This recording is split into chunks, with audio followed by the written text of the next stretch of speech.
Siapa tak mengenal kecap? Bumbu makanan yang terbuat dari kacang kedelai ini sering digunakan sebagai penyedap aneka makanan Nusantara seperti bubur, bakmi, nasi goreng, dan semur. Berbagai merek kecap lahir dan tumbuh di Indonesia dengan konsistensi serta ciri khas rasa yang beragam.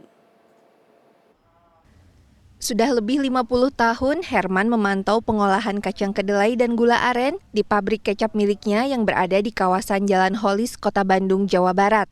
Dalam sehari, 500 kg gula aren dan 200 kg kacang kedelai diproses untuk dijadikan 200 botol kecap.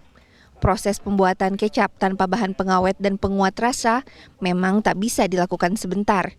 Ya, pertama kacang kedelai direbus dulu.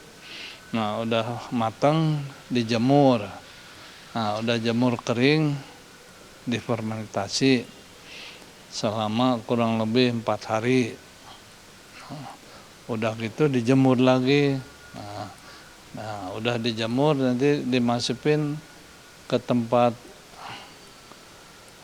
penyimpanan, pakai air garam sama kacangnya dimasukin. Nah, itu tunggu berapa saat, jadi nggak bisa seminggu atau sebulan langsung diangkat, nggak bisa. Kedelai yang sudah disimpan lama tersebut kemudian dicampurkan ke dalam adonan gula aren yang sebelumnya telah dimasak dalam wajan besar. Setelah itu, adonan kecap ditambah beberapa rempah seperti biji adas manis dan diaduk secara manual. Proses memasak ini membutuhkan waktu sekitar 2 jam. Pada saat masih panas, adonan disaring menggunakan kain 4 lapis dan didinginkan beberapa saat sebelum dituangkan ke dalam botol berukuran 625 ml. Kecap milik Herman sudah diproduksi sejak 1938 oleh sang ayah di wilayah Ciatel, Kota Bandung. Selain kecap ini, Indonesia ternyata memiliki beragam jenis kecap khas dari berbagai daerah. Dalam pameran kecap Nusantara yang digelar di sebuah kampus di kawasan Jatinangor, Sumedang, Jawa Barat, sedikitnya 150 kecap ditampilkan, mulai kecap yang diproduksi lebih dari 1 abad lalu atau sekitar 1880-an, hingga kecap favorit Presiden pertama Indonesia, Soekarno. Selain itu, dipaparkan sejarah dan cara pembuatan kecap, serta artefak dan arsip mengenai perkembangan kecap di tanah air.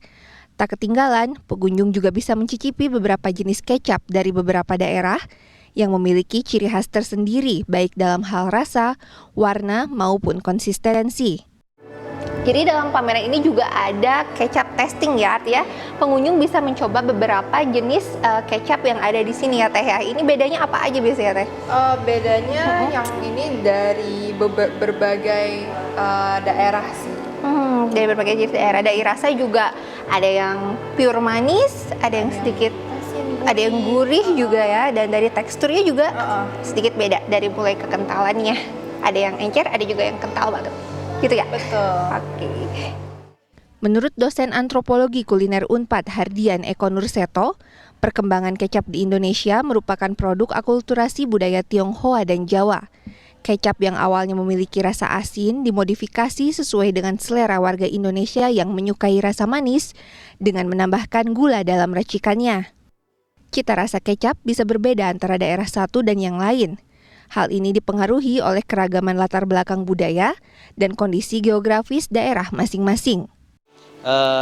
Karena dia harus pairing dengan yang lain, maka rasa kecapnya pun berbeda-beda sesuai dengan preferensi rasa dari daerah tersebut gitu. Nah, misalnya di daerah Jawa yang suka manis gitu, kecapnya rata-rata dominan manis gitu. Manis, notnya manis, terus kecapnya kental gitu. Berbeda misalnya dengan kecap-kecap dari Majalengka atau Cirebon yang relatif lebih asin. Begitu juga di kecap-kecap di Tangerang misalnya, di daerah Benteng gitu. Nah, ini kecapnya cenderung gurih ya, asin gurih gitu, umami gitu. Nah, seperti itu. Jadi ini sebetulnya daerah-daerah ini juga punya karakternya, bisa disebabkan oleh preferensi rasa di masyarakat situ atau bahan baku yang ada di sekitar situ. Seto menambahkan, kini kecap bisa dikatakan sudah menjadi bagian tak terpisahkan dari sajian Nusantara sebagai penambah rasa seperti sate, bakmi, nasi goreng, dan kupat tahu. Tim Liputan CNN Indonesia, Bandung, Jawa Barat.